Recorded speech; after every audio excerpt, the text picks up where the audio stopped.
வணக்கம். நம்ம இன்னைக்கு ஒரு ஸ்கீமும், அதுக்கப்புறமா யூனிட் 6ல ஒரு பாட்டும் பார்க்க போறோம். முதலமைச்சரின் தாய் மாணவர் திட்டம் இன்னைக்கு 2வது பேஸுக்கு கொண்டு வந்திருக்காங்க. ஓகேவா?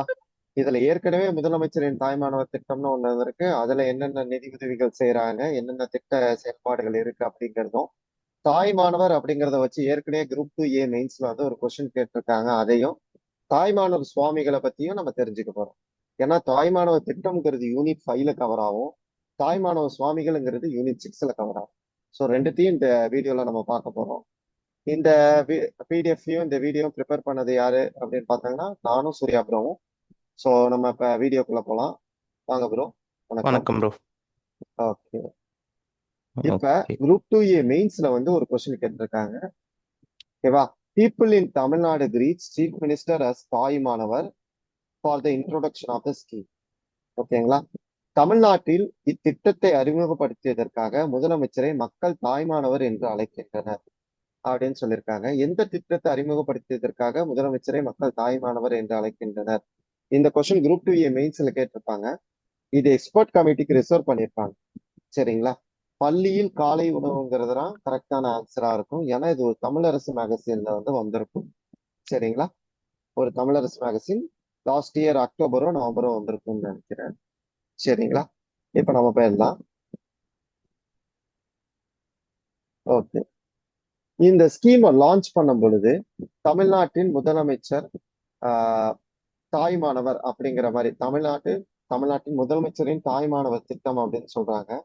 இந்த ஸ்கீம் இன்ட்ரோடியூஸ் பண்ணும்போது பினான்ஸ் மினிஸ்டர் மஷுவோ பாஷோவின் ஹைக்கூ கவிதையை கோட் பண்றாரு. பூவிதழ் எங்கும் பனித்துளிகள் காற்றசைவில் வீழ்ந்திடாமல் மெல்ல அசைந்தாடும் மணப்புல் மலர்கள். ஒரு மலர் எப்படி இருக்கா, அது மேல இருக்கிற பனித்துளிகள் கீழே விழாத அளவுக்கு அது அசைந்தாடணும். அதே மாதிரி ஒரு தலைவன் தன் மக்கள் கீழே விழுந்து விடாத மாதிரி அவங்களுக்கான திட்டங்களை குறிப்பிடுறார்கள், செயல்படுத்துறார்கள் அப்படின்னு சொல்றதுதான் இந்த ஹைக்கூ மூலம் குறிப்பிடுறாரு பினான்ஸ் மினிஸ்டர். இது லாஸ்ட் இயர் பட்ஜெட்ல இந்த ஸ்கீம் இன்ட்ரோடியூஸ் பண்ணும்போது கோட் பண்ணியிருப்பாங்க. சரிங்களா? இந்த மஷுவோ பாஷோ அப்படிங்கிறவர் பாத்தீங்கன்னா 17th செஞ்சுரி ஜாப்பனீஸ் போயட். ஓகேங்களா? ஜாப்பனீஸ்ல ஹைக்கூ அப்படிங்கிற ஒரு போயம் இருக்கும். Poem type haiku, limerick, senryu.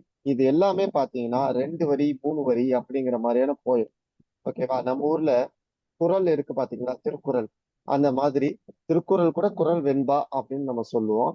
இந்த ஹைக்கூ, லிமரிக்கு இதெல்லாம் பாத்தீங்கன்னா புது கவிதை டைப். ஓகேங்களா? 2 3 வரிகள் தான் இருக்கும். பெருசா உங்களுக்கு இதுக்கு கிராமர்லாம் இருக்காது. சரிங்களா? புது கவிதை டைப்.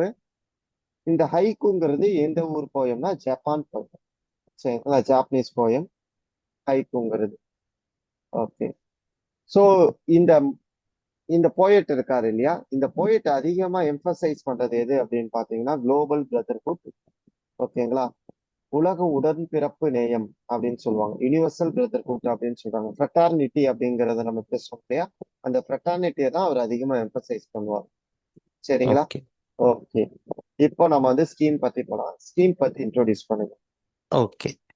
இப்போ போன வருஷம் 2024-25 ஆண்டுக்கான பட்ஜெட் தாக்கல் செஞ்சாங்க இல்லையா, அப்போ ஃபினான்ஸ் மினிஸ்டர் அவர்கள் தாய் மாணவர் திட்டம் அப்படின்னு ஒரு திட்டத்தை கொண்டு வராங்க. இந்த திட்டம் என்னன்னு கேட்டிங்கனாக்க, கடந்த பல வருடங்களில் தமிழ்நாட்டில் அறிமுகப்படுத்தப்பட்ட சமூக நலத்திட்டங்கள் மாதிரி இதுவும் ஒரு சமூக நலத்திட்டமாக பார்க்கப்படுகிறது. அதுலேயும் குறிப்பாக வறுமையை ஒழிக்கணும் அப்படிங்கிற ஒரு உயர்ந்த நோக்கத்துக்காக தமிழ்நாடு அரசு இந்த திட்டத்தை கொண்டு வந்திருக்கிறாங்க. ஓகேங்களா? இந்த திட்டத்தின் மூலமாக ஒரு முக்கியமான சில விஷயங்களை சொல்கிறாங்க. அதாவது குறிப்பாக ஒரு 5 லட்சம் குடும்பங்கள் வறுமை கோட்டுக்கு கீழே இல்லை வறுமையின் பிடியில் சிக்கி இருக்கு அப்படின்னு சொல்கிறாங்க. ஸோ அவர்களை அந்த வறுமை நிலையிலிருந்து மீட்டு கொண்டு வர்றதுக்கான திட்டங்களை இந்த தாய்மானவர் திட்டத்தின் மூலமாக கொண்டு போயிட்டு மக்கள்கிட்ட சேர்க்கிற முயற்சியில் இந்த திட்டம் இருக்கும். அதாவது ஒரு அம்பர்லா ஸ்கீம் மாதிரி இது செயல்படும் அப்படின்ற மாதிரி சொல்லியிருக்கிறாங்க. ஓகே. இது தமிழக முதலமைச்சர் அவர்களுடைய கனவு திட்டமாக சொல்லப்படுறது. இந்த திட்டத்தில் பார்த்தீங்க அப்படின்னு சொன்னாக்க, அதாவது இந்த திட்டத்தின் முக்கியமான நோக்கம் நம்ம பார்த்த மாதிரி வறுமை ஒழிப்பு. இதில் யார் யாரெல்லாம் முக்கியமான பயன்பெறக்கூடிய ஆட்கள், தகுதியான நபர்கள் அப்படின்னு பார்த்தோம்னாக்க, ஆதரவற்றோர்கள், தனித்து வாழக்கூடிய வயதானவர்கள், மாற்றுத்திறனாளிகள், பெற்றோர் இல்லாத குழந்தைகள் அல்லது அவர்களும் இருக்காங்க, அதுபோக யாராவது ஒருத்தர் 2 பேரும் இல்லைன்னாலும், அதாவது அப்பா அம்மா 2 பேரும் இல்லாத குழந்தைகளும் இதுக்குள்ள வருவாங்க. ஒற்றை பெற்றோரை கொண்ட குடும்பங்கள் அப்படின்றவங்களும் இதுக்குள்ள வருவாங்க. அதுக்கப்புறம் வந்துட்டு சிறப்பு குழந்தைகள்னு சொல்லுவோம் இல்லையா, அந்த சிறப்பு குழந்தைகள் வீட்டில் இருக்காங்கன்னா அவங்களும் இதுக்குள்ள வருவாங்க. அந்த குறைபாடுன்னு சொல்லுவோம்ல, ஆட்டிசம் அப்படின்னு. ஆட்டிசம். ம். ஆட்டிசம் இருக்கக்கூடிய குழந்தைகள் இருக்கிறவங்களும் வருவாங்க. அதுக்கப்புறம் வந்து மனப்பிறழ்வு இல்லை மனநலம் குன்றியவர்கள் இருந்த குழந்தைகள் இருந்தாங்கன்னா அவங்களும் இந்த திட்டத்துக்கு கீழே கொண்டு வரப்படுறாங்க. ஓகேங்களா? ஓகே. இப்ப ஓ. வந்து நான் இன்னொன்னு ஒரு டாபிக், ஆக்சுவலா இந்த ப்ரோக்ராம் வந்து வறுமை ஒழிப்பு ப்ரோக்ராம் அப்படின்னு நம்ம சொல்றோம். ஓகேங்களா? உங்களுக்கு இப்ப வறுமை ஒழிப்பு அப்படின்னு சொன்ன உடனே ஒரு ஸ்லோகன் ஒண்ணு ஞாபகம் வந்திருக்கும். அது எந்த ம். 5 இயர் பிளான்ல இந்த ஸ்லோகன் பேசுனாங்க அப்படிங்கறதும் ஞாபகம் வந்திருக்கும். அதை கண்டிப்பா கமெண்ட்ல போடுங்க. இன்னொன்னு வந்து ஓகே. ஒரு டாபிக் கண்டிப்பா நான் டிஸ்கஸ் பண்றேன். Multi dimensional poverty index, MPI அப்படின்னு நம்ம சொல்லுவோம். சரிங்களா? Multi dimensional poverty index. இந்த எம்பிஐல தமிழ்நாட்டோடைய பெர்சன்டேஜ், தமிழ்நாட்டுல எத்தனை பெர்சன்டேஜ் பாவர்ட்டி இருக்குன்னா 2.2%. இதுல எது அதிகம் ஓகே. அப்படின்னு பாத்தீங்கன்னா ரூரல். ஓகேங்களா? 2.90. அர்பன் பாத்தீங்க அப்படின்னா 1.41. சரிங்களா? இப்ப 2.2% கிட்ட இருக்கும். தமிழ்நாடு பாத்தீங்கன்னா வறுமை ரொம்ப ரொம்ப கம்மியா இருக்கிற ஸ்டேட்ஸ். இந்த தமிழ்நாட்டிலயும் பாத்தீங்கன்னா சென்னை தான் ரொம்ப ரொம்ப வறுமை கம்மியா இருக்கு. ஓகேவா? அதிகமா இருக்கிறது பாத்தீங்கன்னா புதுக்கோட்டை டிஸ்ட்ரிக்ட். ஓகேவா? ஓகே. புதுக்கோட்டை டிஸ்ட்ரிக்ட் தான் அதிக வறுமை இருக்கு. 11.41% சொல்றாங்க. 11.41% இங்க அதிகமா இருக்கு அப்படின்னு சொல்றாங்க. சென்னை பாத்தீங்கன்னா 0.93. சென்னை 0.93%. ஓகேவா? இந்த மாதிரி தான் இருக்கும். என்ன அளவீடுகள்ல இது பண்றாங்க அப்படின்னா, நிதி ஆயோக்கோட மல்டி டைமென்ஷனல் பாவர்ட்டி இண்டெக்ஸோடைய இண்டிகேட்டர்ஸ் வச்சு இந்த அளவீடு எல்லாம் பண்றாங்க. சரிங்களா? அதுக்கப்புறமா நேஷனல் ஃபேமிலி ஹெல்த் சர்வே அதோடைய டிப்ரிவேஷன் இண்டெக்ஸும் எடுத்துக்கிறாங்க. என்எஃப்ஹெச்எஸ் அப்படின்னு சொல்லுவோம். National family health survey. அவங்க அதோடைய டிப்ரிவேஷன் இண்டிகேட்டர்ஸும் எடுத்துக்கிறோம். சரிங்களா? இந்த மாதிரியான விஷயங்கள்லாம் அதுல பேசப்படுது. இந்த வருஷம் பாத்தீங்க அப்படின்னா 27,000 கோடி கிட்ட இதுக்கு அலோகேட் பண்ணியிருக்காங்க இந்த ஸ்கீமுக்கு. ப்ரோ ஏற்கனவே சொன்ன மாதிரி 5 lakh poor marginalised family. And then எந்த டிபார்ட்மெண்ட் இம்ப்ளிமெண்ட் பண்றாங்க அப்படின்னு பாத்தீங்கன்னா rural development and Panchayat Raj department. ஓகேவா? ஊரக வளர்ச்சி மற்றும் பஞ்சாயத்து ஊராட்சித்துறை. ராஜ், ஊராட்சித்துறை. ஓகேங்களா? ஊராட்சித்துறை இவங்க தான் வந்து இதை இம்ப்ளிமெண்ட் பண்றாங்க. சரிங்களா? இன்னைக்கு அதாவது ஆகஸ்ட் 12ஆம் தேதி பாத்தீங்க அப்படின்னா ஹோம் டெலிவரி ஆஃப் ரேஷன். ஓகேங்களா? யாருக்கு அப்படின்னா 70+ முதியோர்களுக்கு, 70க்கு மேற்பட்ட முதியோர்களுக்கு, மாற்றுத்திறனாளிகளுக்கெல்லாம் வீட்டிற்கே சென்று ரேஷன் பொருட்களை வழங்குதல். சரிங்களா? அந்த ஸ்கீம் தான் இன்னைக்கு இன்ட்ரோடியூஸ் பண்றாங்க. ஓகே. இதற்கு முன்ன இருக்கிற ஸ்கீம் அப்படி என்ன இருக்கும் அப்படின்னு பாத்தீங்கன்னா, பெற்றோர்களை இழந்த குழந்தைகளுக்கு மாதம் 2,000 ரூபாய் 18 வயசு வரைக்கும் கொடுப்பாங்க. சரிங்களா? இந்த ரேஷனுக்கு ரேஷன் பொருட்களை வீடுகளுக்கே கொண்டு வழங்குற ஸ்கீம் பாத்தீங்கன்னா ஒவ்வொரு சாட்டர்டே சண்டே, ஓகேங்களா, மாதந்தோறும் 2வது சனி ஞாயிறுல வந்து இந்த ஸ்கீம் கொண்டு போயிட்டு கொடுப்பாங்க. அதாவது இந்த ரேஷன் பொருட்களை கொண்டு போய் வீட்டுல போய் கொடுப்பாங்க ஒவ்வொரு வாரம். மாதந்தோறும் 2வது சனி ஞாயிறுல. சரிங்களா? Okay okay. Bro. Okay. So இப்போ முன்னாடி ஒரு இது பார்த்தோம் இல்லையா, 2 ம். பெற்றோரையும் இழந்து தங்கள் உறவினர்கள் பாதுகாப்பில் வளர்ந்து வரக்கூடிய குழந்தைகள் இருக்காங்க இல்லையா. ஸோ அவங்களுடைய 18 வயசு வரைக்கும் அந்த உதவித்தொகை கொடுப்போம் அப்படின்னு சொல்லிட்டு ப்ரோ சொன்னார் இல்லையா. அது மட்டும் இல்லை, அவங்க கற்றல் இடைநிற்றல் அப்படின்றத குறைக்கணும், அவங்க வந்து படிக்காமல் போயிடக்கூடாதுன்றதுக்காகவும் இந்த ஸ்கீம் கொண்டு வந்திருக்காங்க. ரெண்டாவது, அவங்க ஒன்ஸ் அந்த 18 வயசு ஆயிடுச்சுன்னா அதுக்கு பிறகு அது என்ன ஆகும் அப்படின்னு கேட்டிங்கன்னு சொன்னால், அவங்க உயர்கல்வி போகிறதுக்கான திறன் மேம்பாட்டு பயிற்சிகளையும் அவர்களுக்கான உயர்கல்வி செலவுகளையும் வந்துட்டு இந்த திட்டத்தில் கவர் பண்ணுறதுக்கான ஸ்கீம்ஸும் இதில் சொல்லியிருக்கிறாங்க. ஓகேங்களா? ஆமா, ஸோ இப்போ ஸ்கில் இங்கே ட்ரைனிங் வந்துடுவோம். கண்டிப்பா கொடுப்பாங்க. கண்டிப்பாக கொடுப்பாங்க. Skill training. ஓகே. சரி. சூப்பர். ஸோ இப்போ வந்து அடுத்ததா இந்த நம்ம இன்னைக்கு, அதாவது ஆகஸ்ட் 12ஆம் தேதி இம்ப்ளிமெண்ட் ஆகிற அந்த வீடு தேடி ரேஷன் பொருட்களை தரக்கூடிய இந்த ஸ்கீமில் பொறுத்த வரைக்கும் என்னன்னு பார்த்தீங்கன்னு சொன்னாக்க, 70 வயதுக்கு மேற்பட்டவர்கள், அப்புறம் வந்துட்டு மாற்றுத்திறனாளிகளாக இருக்கிறவங்க, இவங்களுக்கெல்லாம் வந்துட்டு இந்த வீட்டுக்கே போயிட்டு கொடுக்கறத கொண்டு வராங்க. ஸோ இதில் முக்கியமான விஷயம் பார்த்தீங்கன்னு சொன்னால், இவங்களுக்கு அந்த மாதிரி எடுத்துட்டு போய் கொடுக்கறதன் மூலமா அவர்களுடைய இதை வந்துட்டு அட்ரஸ் பண்றாங்க. அவங்க பாயிண்ட் ஆஃப் சேல் அப்படின்னு சொல்லிட்டு ஒரு மிஷின் இருக்கும். அதை கொண்டு போறதன் மூலமா அவங்களுக்கான அந்த அலைச்சலை வந்துட்டு குறைக்கிறாங்க. ஆமா. ஓகேங்களா? ஓகே. இதுல இன்னொன்னு ஒரு டேட்டா பாருங்க. கிட்டத்தட்ட 21 லட்சம் பெனிஃபிஷியரிஸ் இதுல அட்டாச் ஆயிருக்காங்க. ஓகேவா? 21 லட்சம் பேர். 21 லட்சம் பெனிஃபிஷியரிஸ் இதுல அட்டாச் ஆயிருக்காங்க. So PDS card, family card மூலியமா 16 லட்சம் ஃபேமிலி கார்டுல 21 லட்சம் பேரை ஐடென்டிஃபை பண்ணி அவங்களுக்கான இந்த திட்டத்தை உருவாக்கியிருக்காங்க. ஓகே. சரிங்களா? நெக்ஸ்ட் பாத்தீங்க அப்படின்னா இந்த டேட்டாவெல்லாம் யார் கலெக்ட் பண்ணா அப்படின்னு பாத்தீங்கன்னா department of food and consumer production. இந்த ஸ்கீமை இம்ப்ளிமெண்ட் பண்றது யார் அப்படின்னு பார்த்தோம்னா ஆஹ் இவங்கன்னு பார்த்தோம், பஞ்சாயத்து ராஜ் டிபார்ட்மெண்ட் அப்படின்னு பார்த்தோம். பட் இதுக்கான டேட்டாவை யார் கலெக்ட் பண்ணியிருக்கா அப்படின்னு பார்த்தோம்னா இவங்க department of food and consumer production. And then இந்த வீடு தேடி ரேஷன் கொடுக்கறதும் இந்த டிபார்ட்மெண்ட் தான் பண்ணும். சரிங்களா? ஓகே. இந்த டிபார்ட்மெண்ட் பண்ணி ஆஹ் என்னெல்லாம் எடுத்துட்டு போவாங்க அப்படின்னு பாத்தீங்கன்னா எலக்ட்ரானிக் வெயிங் ஸ்கேல்ஸ். ஓகேங்களா? எலக்ட்ரானிக் வெயிங் ஸ்கேல்ஸும் EPOS, electronic point of sale machine. ஓகேங்களா? இது ரெண்டுத்தையும் எடுத்துட்டு போவாங்க. இது ரெண்டுத்தையும் எடுத்துட்டு போவாங்க. ஓகே. சரிங்களா?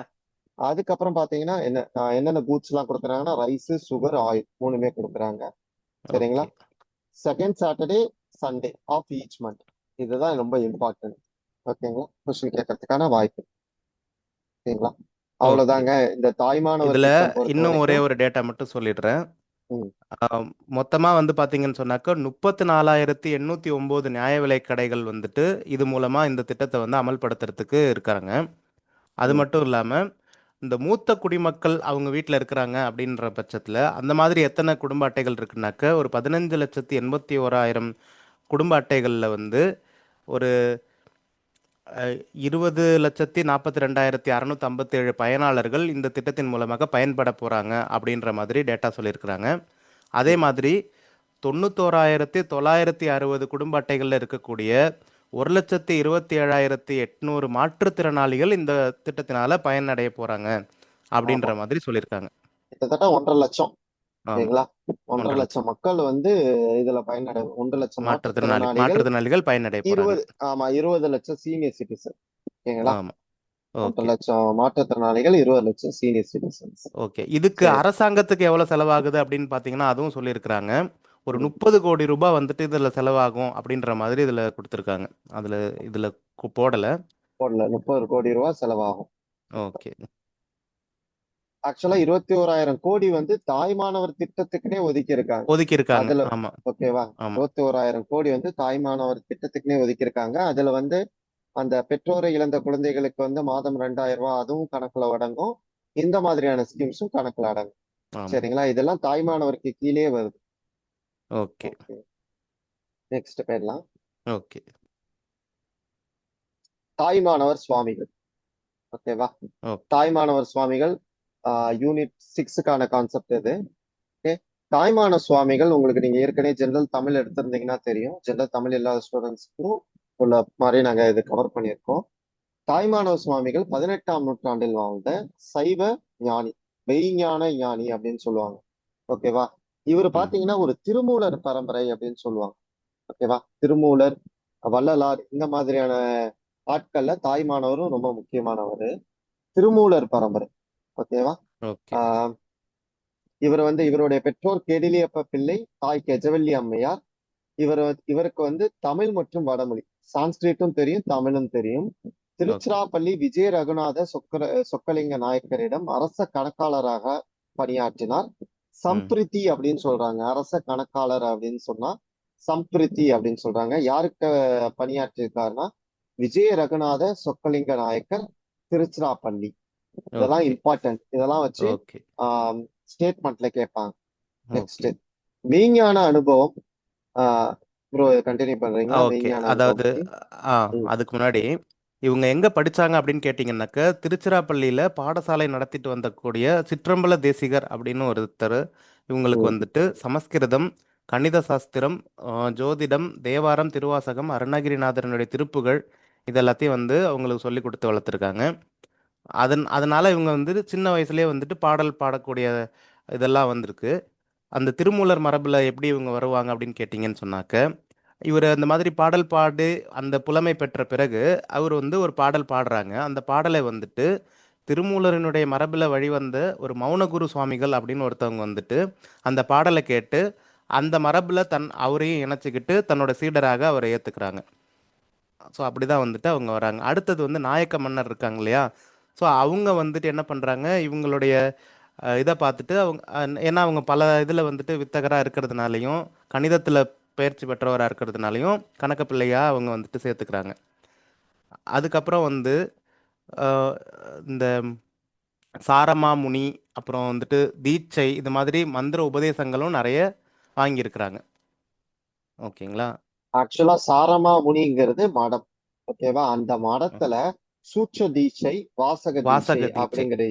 அப்படிங்கிற ஒரு மந்திர உபதேசத்தை வந்து இவர் பெற்றிருக்கார். ஓகே, ஓகேங்களா? ஓகே. யாருகிட்ட அப்படின்னா மௌனகுரு சுவாமிகள்கிட்ட. மௌனகுரு ஓகேங்க. சுவாமிகள்கிட்ட. ஓகே, ஓகே, மௌனகுரு சுவாமிகள்ங்கிறது இங்க இம்பார்ட்டன்ட். ஓகேவா? Okay, okay, okay. அதற்கப்புறம் தன்னுடைய அரசு பணியை துறந்து துறவு பூண்டார். ஓகேங்களா? ம். திருத்தலங்களுக்கு சென்று இறைவனை பாடினார். 1742 ராமநாதபுரம் லட்சுமிபுரத்தில் முக்தி அடைந்தார். ஓகேங்களா? Okay, okay. நெக்ஸ்ட் இவருடைய இலக்கிய பணின்னு பார்த்தோம்னா திருப்பாடல் திரட்டு. இவருடைய திருப்பாடல் திரட்டை தான் தமிழின் உபநிடதம் அப்படின்னு சொல்லுவாங்க. ம். ஓகேவா? தமிழின் உபநிடதம் அப்படின்னு சொல்லுவாங்க. அந்த அளவுக்கு தத்துவார்த்த ரீதியான பாடல்கள் இருக்கும். சரிங்களா? தமிழின் ஓகே. உபநிடதம் அப்படின்னு சொல்லக்கூடிய பாடல் திருப்பாடல் திரட்டு. ஓகேவா? தமிழ் 3000 அப்படின்னு சொல்லக்கூடிய பாடல் எது? யார் எழுதியார்? அப்படின்றது. யார் ம். எழுதியதோங்கிறத கமெண்ட்ல போடுங்க. Next okay. அப்புறம் தமிழர் வேதம் அப்படின்னு சொல்லக்கூடியதும் எது அப்படிங்கிறதும் கமெண்ட்ல போடுங்க. சரிங்களா? ம். ஓகே. ஓகே. ஸோ தாய்மானவர் திருப்பாடல்களில் மொத்தம் எத்தனை பாடல்கள் அந்த இது இருக்குது அப்படின்னு பார்த்தீங்கன்னாக்க, கிட்டத்தட்ட வந்துட்டு ஒரு 56 தலைப்புகளில் ஒரு 1450 பாடல்களுக்கு மேலே இருக்குது. இதில் வந்துட்டு அந்த கன்னி பாடல்கள்னு சொல்லுவோம் இல்லையா, இந்த பராபர கன்னி அப்படின்லாம் சொல்லுவோம். அது மட்டுமே ஒரு 770 பாடல்களுக்கு 771 பாடல்கள் இருக்குது. அப்புறம் 83 வெண்பா பாடல்கள் இருக்குது. ஸோ இந்த பராபர கன்னியில் வந்துட்டு பார்த்தீங்க அப்படின்னு சொன்னாக்க, 389 பராபர கன்னிகள் மட்டும் நமக்கு கிடைச்சிருக்கு அப்படின்னு நினைக்கிறேன். மொத்தமாக கிடைக்கல. ம். ஓகேங்களா? இதில் தான் வந்துட்டு நம்ம இந்த எல்லோரும் இன்புற்று இருக்கவே நினைப்பதுவே அப்படின்ற மாதிரியான புகழ்பெற்ற பாடல்கள்லாம் இந்த பராபர கன்னியில் வந்துட்டு கிடைக்குது அப்படின்னு சொல்கிறாங்க. கிடைக்குது. ஓகே. எல்லோரும் இன்புற்று இருக்க நினைப்பதுவே அல்லாமல் வேறொன்று அறியேன் பராபரமே பராபரமே அப்படிங்கிறது அப்படிங்கிறது பராபர ஒரு கண்ணில கிடைச்சிருக்கு அந்த முக்கியமான ஒரு பாடல். ஓகே. பாடல். ஸோ இப்போ நம்ம தாய்மான சாமிகளினுடைய தத்துவம் என்ன அப்படின்னு பார்த்தோம்னு சொன்னால், அந்த சமரச சன்மார்க்க நெறி அப்படின்னு சொல்லுவாங்க. அந்த சமரச சன்மார்க்க நெறி, அப்புறம் சைவ சித்தாந்தம், ஏற்கனவே இவங்க வந்து சைவம் இதில் இருக்கிறதுனால சைவ சித்தாந்தம், அப்புறம் சமரச வேதாந்தம் அப்படின்ற மாதிரியான கொள்கைகள்லாம் அவங்க வந்துட்டு சொல்கிறாங்க. ஸோ அப்படின்னா என்னென்னா அகிம்சை, அகிம்சை அப்புறம் அன்பு, இதுதான் வந்துட்டு அந்த தத்துவங்களுக்கான அடிப்படைன்னு நம்ம சொல்லலாம். ஆக்சுவலா நம்ம யுனிவர்சல் பிரதர்ஹுட் அப்படின்னு நம்ம டிஸ்கஸ் பண்ணோம்ல, ஓ, ஜாப்பனீஸ் போயிட்ட வச்சு, ஆமாம். அதே இதுதான் உலகளாவிய அன்பு. ஓகேங்களா? உலகளாவிய அன்பு. ம். ஓகே, அந்த அன்பு கொடி அப்படின்னு ஒருத்தர் வந்து கொண்டு வந்திருப்பாரு. ஓகேவா? ஓகே, யார் அப்படின்னா வைகுண்ட சுவாமிகள் அன்பு கொடி அப்படிங்கிறத கொண்டு வந்திருப்பாரு. இந்த யுனிவர்சல் பிரதர்ஹுட், யுனிவர்சல் உலகளாவிய அன்பு, இந்த மாதிரியான தத்துவங்களை வந்து சைவ சித்தாந்த நெறிகள்ல உள்ளவங்க பாடுவாங்க. ஓகே, ஈக்குவாலிட்டி அப்படிங்கறத அதிகமா போதிச்சிருப்பாங்க. ஓகேவா? சமரச சன்மார்க்க நெறினா ஈக்குவாலிட்டியை பத்தி பேசுறது. ஈக்குவாலிட்டியை பத்தி பேசுறது. இன்னொன்னு ஒரு விஷயம் அப்படின்னு பாத்தீங்கன்னா அகிம்சை. அகிம்சையில புலால் உண்ணாமை, கொல்லாமை, இது ரெண்டு பேரும் ரெண்டு விஷயங்களும் பேசுவாங்க. ஓகேவா? புலால் உண்ணாமை, கொல்லாமை. புலால் உண்ணாமைனா நான்வெஜ் எடுக்காது. ஓகேவா? இந்த தாய்மானவர் சுவாமிகள் தான் ரெண்டு பேருக்கு முன்னோடி. ஒண்ணு வள்ளலார், இன்னொன்னு பாரதியார். ஓகேங்களா? ஏன்னா ஓகே, கன்னி வகை பாடல்கள்ங்கிறது ஒரு புது கவிதை வகை பாடல்கள் மாதிரி அமையும். பாதி இடங்கள்ல நிறைய பாடல்கள் வந்து தனிப்பாடல் திரட்டா இருக்கிறதுனால பாரதியாருக்கு முன்னோடி, வள்ளலாருக்கு சமய ரீதியான முன்னோடியா இருப்பார். சரிங்களா? ஓகே, எளிய பாடல்கள் மூலம் மெய்ஞான உண்மைகளை வெளிப்படுத்தினார் அப்படின்னு சொல்றாங்க. எளிய பாடல்கள் மூலம் மெய்ஞான உண்மைகளை வெளிப்படுத்தினார். மெய்ஞானம்னா தத்துவம்னு அர்த்தம். சரிங்களா? வள்ளலார் ஏற்படுத்தின சமய சன்மார்க்கம் அப்படிங்கிற இதில் பேரில் அவங்க ஒன்று ஏற்படுத்தியிருப்பாங்க. அது என்ன பேர், அது எந்த வருடம் அப்படிங்கிறத கீழே வந்து கமெண்ட்டில் சொல்லிடுங்க. கமெண்ட் பண்ணுங்க. சரிங்களா? வள்ளலார் ஆரம்பிச்சத கமெண்ட்ல பண்ணு ஓகே கமெண்ட் பண்ணுங்க. பிற உயிர்களின் மீதான கருணை, சாதி வேறுபாடுகளை கண்டித்தல், சடங்குகளை எதிர்த்தல், அமைதியான தியான முறையை வலியுறுத்தல், இதெல்லாம் ஓகே அவருடைய பண்புகள். ஓகேங்களா? ஓகே சாதி வேறுபாடுகளை கண்டித்தல், சடங்குகளை எதிர்த்தல் எதிர்த்தல் தாய்மானவர் சுவாமிகள் பண்ணியிருப்பாரு. ஏன்னா தாய்மானவர் சுவாமிகள், திருமூலர் இவங்க எல்லாருமே பாத்தீங்கன்னா சாதி வேறுபாடுகளை கண்டிப்பாங்க, சடங்குகளை கண்டித்திருப்பாங்க எதிர்ப்பாங்க. எதிர்த்திருப்பாங்க சித்தர் ஆமா பாடல்கள் எல்லாமே இதுக்கு ஈக்குவலண்டா வர்றதுதான் சித்தர் பாடல்கள். சரிங்களா? ஓகே. ஓகே மரபுசார் முக்கியத்துவம். பாடல்களின் மன இயல் சிந்தனைகள் பாரதியாரை பாதித்தது. ரமண மகரிஷி மேற்கோள் என்ன மாதிரி சொல்லியிருப்பாருன்னா, தமிழ் சமய கவிதையின் தூண் அப்படின்னு சொல்லியிருப்பார் இவருடைய பாடல்களை. தமிழ் ஓகே சமய கவிதையின் தூண், தமிழர்களின் ஆன்மீக வாழ்வில் ஆழமான தாக்கம் அப்படிங்கிற மாதிரி சொல்லியிருப்பார். சரிங்களா? ஓகே இந்த மாதிரியான டேட்டாஸ் கண்டிப்பா கொஸ்டின்ல வர்றதுக்கான வாய்ப்பு இருக்கு. தமிழ் சமய கவிதையின் தூண் அப்படின்னு சொல்லக்கூடியது யார் பாடல்கள், அதுக்கப்புறம் சாதி வேறுபாடுகளை கண்டித்தல், சடங்குகளை எதிர்த்தல்லாம் ஸ்டேட்மெண்ட் கொஸ்டினா வரதுக்கு வாய்ப்பு இருக்கு. முக்கியமா இவர் எழுதிய பாடல் அப்படின்னு பாத்தீங்கன்னா பராபரக்கண். ஓகேங்களா? பராபரக்கணி அதற்கப்புறம் இவருடைய தமிழ் பாடல் தனி திருப்பாடல் திரட்டை வந்து என்ன சொல்றாங்கன்னா தமிழின் தமிழ் உபநிடதம் அப்படின்னு உபநிடதம் சொல்றாங்க. ஓகேவா? இவர் எங்க பிறந்திருக்காரு அப்படின்னா வேதாரண்யம்.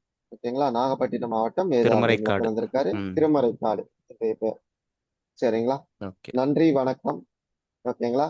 கமெண்ட் பண்ண வேண்டியதை கமெண்ட் பண்ணுங்க, லைக் பண்ணுங்க, ஷேர் பண்ணுங்க, சப்ஸ்கிரைப் பண்ணுங்க. ஓகேங்களா? தேங்க்யூ. ஓ ஓ நன்றி நன்றி